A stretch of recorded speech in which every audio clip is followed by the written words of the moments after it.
let n equal f of t be the number of weight loss surgeries at t years since 1990.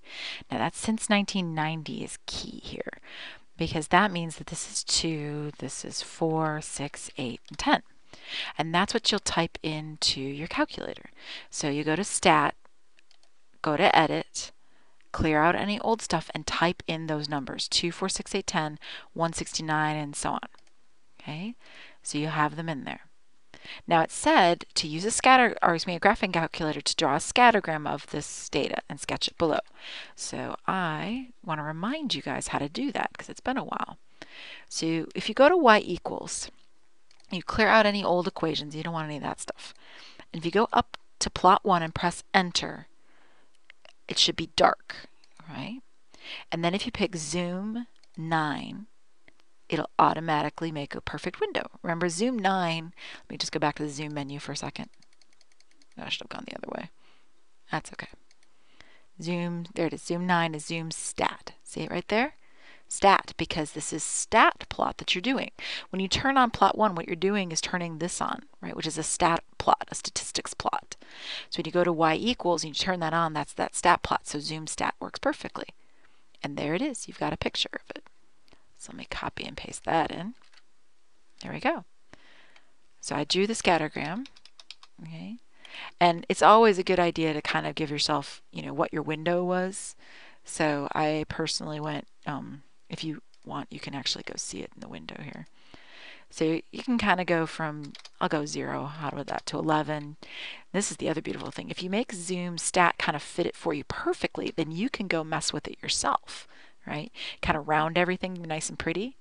See, look at that. So zoom stat's fine, but then you can also use zoom stat to kind of help yourself figure out a pretty window, which I just did. Right, so I went 0 to, I don't remember now. It's window 0 to 11 and 0 to 850. Okay. All right, now, is it better to use a linear or an exponential model function to model this data? So exponential, hopefully you see that, because the points form a curve. Now, that's not the only curve we're going to have in this course. We're going to have another curve called a parabola, which is kind of a big deal. I mean, it doesn't like to brag or nothing. But at this point, the only one we know of that's curved like this is exponential. This is not a straight line. Hopefully you can see it. It's got a little arch to it. I mean, for one thing, it's growing by, look, it's less than 100 for that first step, but the last step is like 300. Remember, if it's not growing by the same amount every time, that's not linear, right? So that's exponential. So now we're going to find an exponential model for this calculator, or with our calculators. All right, that's not going to be too terrible. So go to Stat, go to Calculate, and go down to number 0, which is exponential regression. I think it's 0 on all calculators, but if it isn't, find it for yours. And again, I don't have the new system, so I can just press enter. If you have the old system, you have to or the new system, you have to go down, down, down, down to where it says calculate, make it so that that's dark, and press enter. So I'm going to press exponential regression, enter. And there it is. And don't worry about the R's, by the way.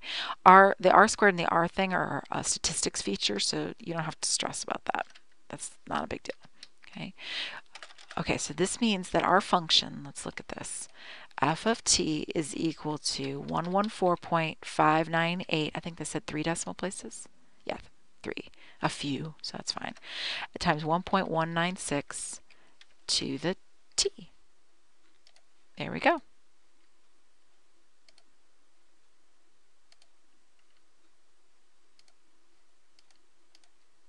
Done. All right, what is the coefficient a of our model and what does it mean? So our coefficient is a is equal to 114.598. Now what does that mean? In 1990, that was our starter year, right? 1990. So start there. What can we say? There were about 115, if you round it, weight loss surgeries. There you go. There's your starting amount. Right?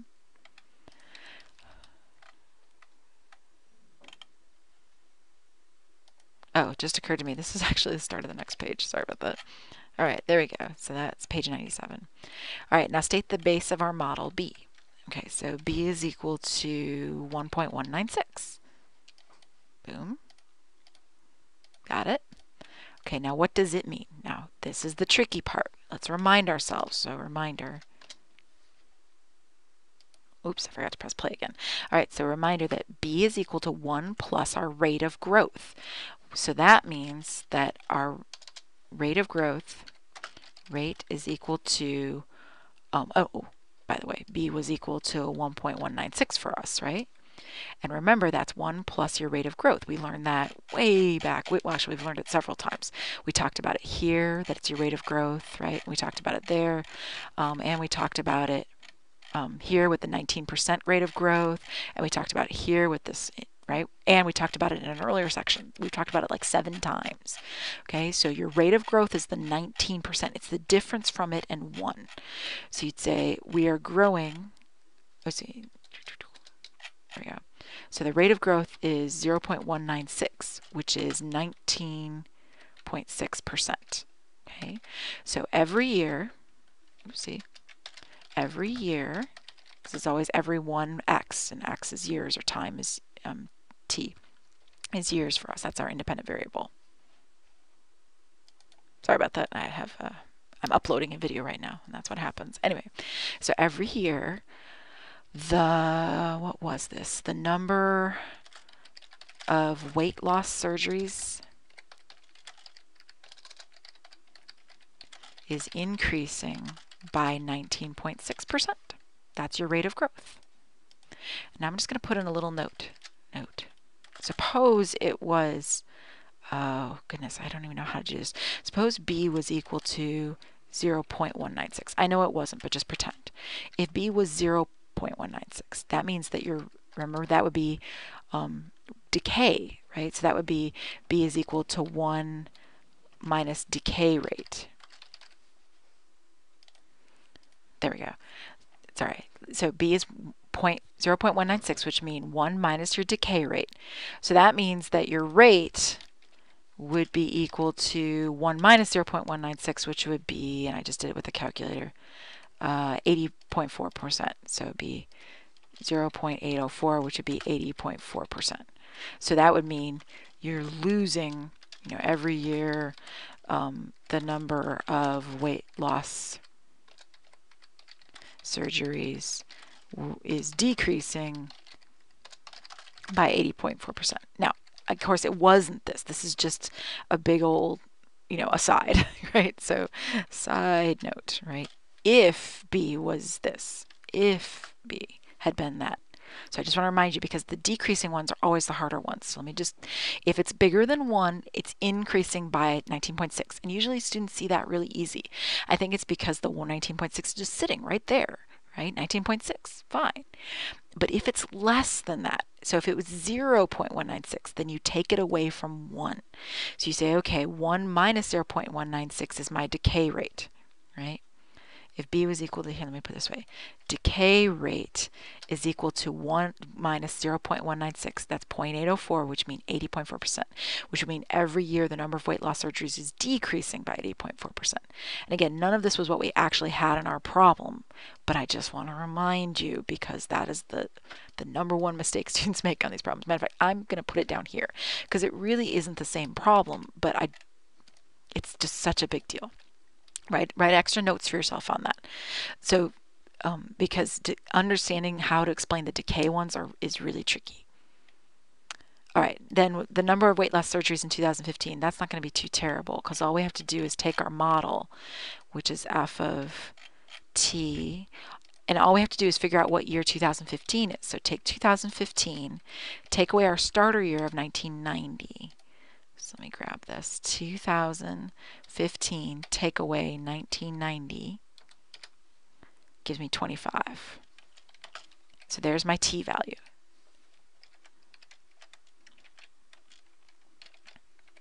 Okay, so you'll say, okay, I want to find f of 25. So that'd be 114 point blah, blah, blah times 1.196 to the 25.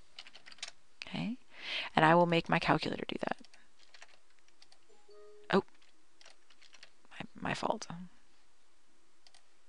There we go. All right, so let's see here. Calculator.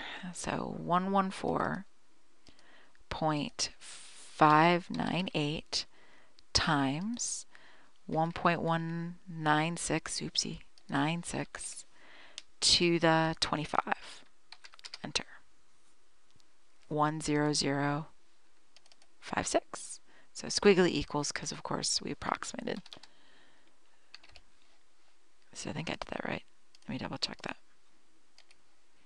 114.598 times 1.196 to the 25. Cool. We're good. All right, 10056. So there'll be 10,056 surgeries. I better put in the word surgeries. And we're done. And that actually means we're all done with this entire chapter. Awesome. You know, one other thing I want to show you real quick before we go is I could make my calculator kind of do some heavy lifting for me. Let me show you. If I go to Stat and I go to Calc and I pick Exponential Regression, it's right here, 0,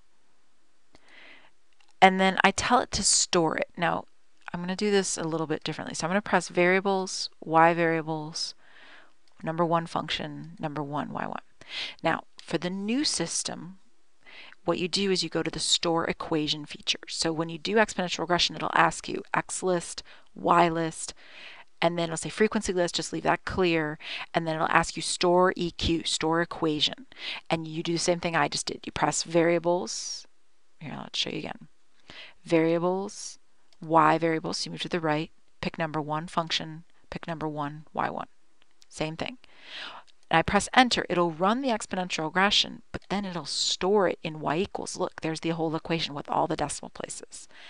And then I could go to the table from there, second table, and I could scroll down to 25. It'll take it a second. And there we go. Now, notice it's a little bit different, and that's because it kept all those decimal places. By doing that, it kept a bit more accuracy. So 10064 is actually kind of what it really is, but 10056 if you round it to 3 decimal places like the problem asked for. So I can put this in, or 10064 surgeries if you don't round. Okay? Again, you don't have to, but it's a good idea to know how to do that. And you don't even have to store it. You don't have to use the store equation feature. I just like it. But you could go to y equals and you could type in the equation yourself if you want to. Right? It's just the y equals kind of quick. Once you know what you're doing, you only have to press a few buttons and it magically stores it for you. Right? We did that a while ago back in the linear stuff too. All right, we are all done with chapter 4. I hope you enjoyed it. I'll see you back here for chapter 5.